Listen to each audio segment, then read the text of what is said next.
I just got done with the video, and I was just on Instagram, browsing. I was thinking, I'm sick of seeing all the fake shit, you know? I think we all are, a little bit. The last Adobe Photoshop update included some very interesting new effects that you can do in Photoshop, primarily in Liquify. If you don't know what Liquify is how I say they, I'm in the industry, I'm part of this problem, how we alter bodies and faces and hair and all kinds of things. So I just wanted to show you how easy it is to do that. I mean, everyone has Facetune on their phone, everyone has probably Liquify on their phone, but I thought I would just show you how easy it is now with this new update. It's kind of crazy. So before, here's just a photo I just took of myself, right? Because why not use yourself as the example? I took a couple other ones that I'm gonna possibly mess with to show you what you can do. I don't do any of these things. Occasionally I'll try to like get rid of my double chin since I've gained some weight. Other than that, I don't do this shit, but here we go. So we have this tool, it's called Liquify. So this is Liquify.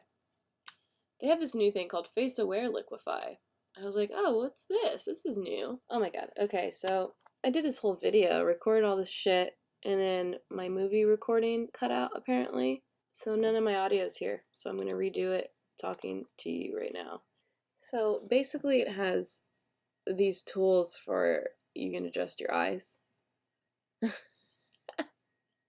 You can adjust your eye size, eye height, eye width, eye tilt. It's like the space in between your eyes. It's fucking crazy. Like, look how easy this is to do. And then they have the nose adjustment.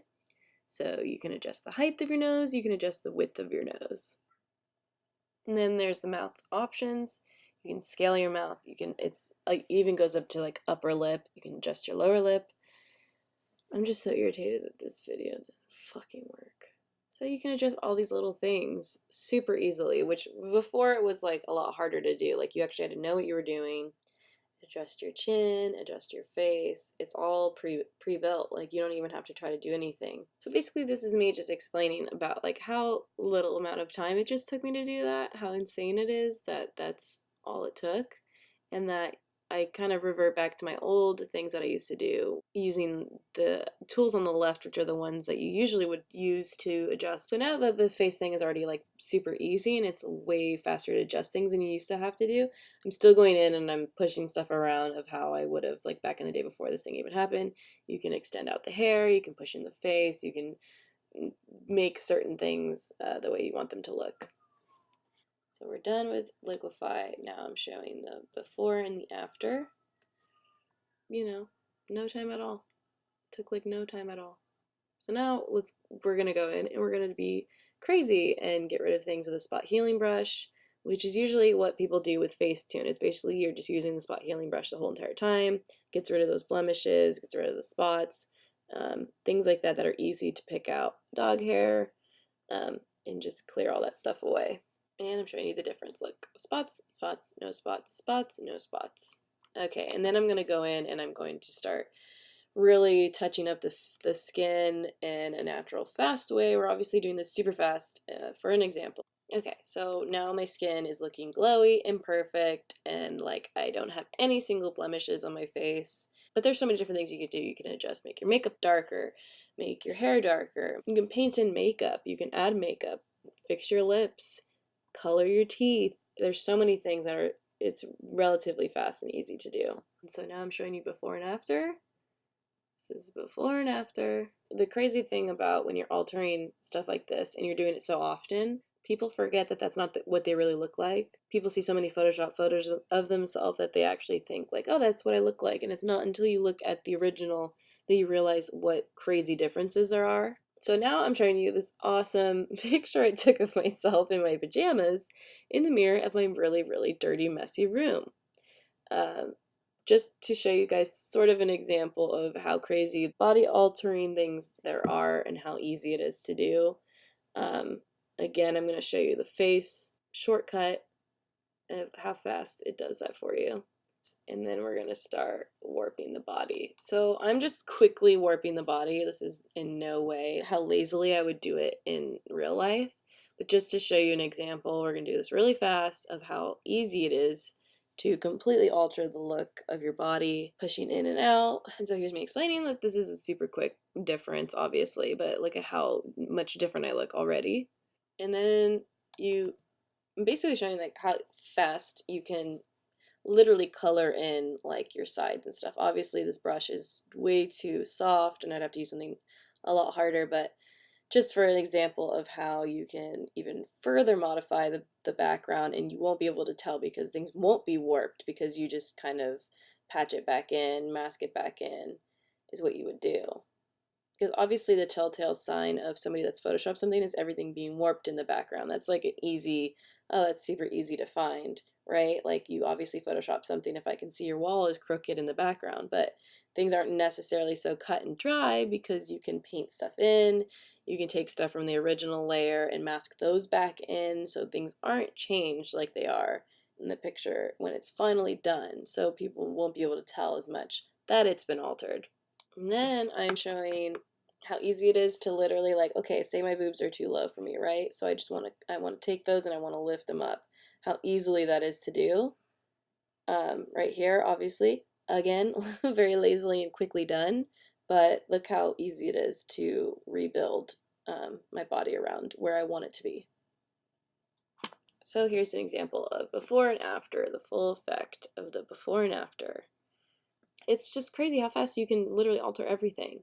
So now I'm just being a doofus and I decided to cut myself out and put me into some other location, which is E3.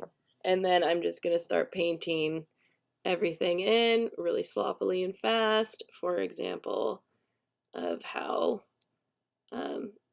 easy it is to really alter everything. Obviously you can tell that I'm not really there, but just for example's sake, boom, look at the differences. Like, it's just ridiculous and crazy, but if you don't feel confident in your skin because you've always had an issue with your nose, or you've always had an issue with your boobs being too small, or things that have always bothered you, I am so not against getting surgery done to make you feel better and more confident. I think we all have things that we don't like about ourselves, and like, who am I to say don't know, you can't change those things about yourself? No, I think it's completely okay to change things. I mean, get a facelift, get a tummy tuck, get all kinds of things that like make you feel better and more confident as a person. I'm sure one day I'm gonna get a tummy tuck because my stomach's fucked up from this kid. But like, I think it's the thing that really irritates me with the today world that we're living in is it's not things that have been bothering people forever. It's just things that are kind of like popular right now. And so, like, these young girls are seeing these lip injections, they're seeing these fillers in their face, they're seeing these butt injections, they're seeing, all these things that are popular and big right now that aren't true, they're not real. Everything is photoshopped, everything is fake. How many girls have grown up unhappy with the size of their lips before Kylie Jenner? Like, not very many. I think it's unfair to the young generation to just see so much of people portraying that this is actually what they look like, and it's not. Obviously, if you get fillers and stuff in your thighs and your hips, you're gonna look like you have like this apple body that is very popular right now, but it's not real. Photoshop definitely doesn't help that case because I see so many things where I'm in the industry, and I'm not saying I'm a world renowned retoucher, obviously, by any means, but I can tell when things are photoshopped, and it's such a big majority of the images on Instagram. And it's like there are so many young girls just looking up to these people, and I just wish there was more transparency. I wish there wasn't as much Photoshop. Everybody photoshops stuff, there's nothing wrong with that. But when it gets to being every single photo that I'm seeing on my page, on the explore feed, on everything, and I think there's something scary about that. Like I said, if you want to get surgery, get surgery. Like, there's nothing wrong with that if it's going to make you more confident and make you feel better going forward. But don't just look at the Instagram feed and say this is reality and this is what I should look like and compare yourself to those women, because it's not fair and it's not true, most of it. I'm not saying there aren't real people on Instagram, but I think just be you. Don't let anybody tell you how you should feel about yourself. Just remember that Instagram isn't real. And also go follow me on @ItsAmandaLemon. I just started a new Instagram. But yeah, I hope that my message doesn't get lost because I've had to now say all this stuff. I just hope that give yourself a break and Just remember what's real and what's not real. I try to. Thanks for watching, guys. Bye.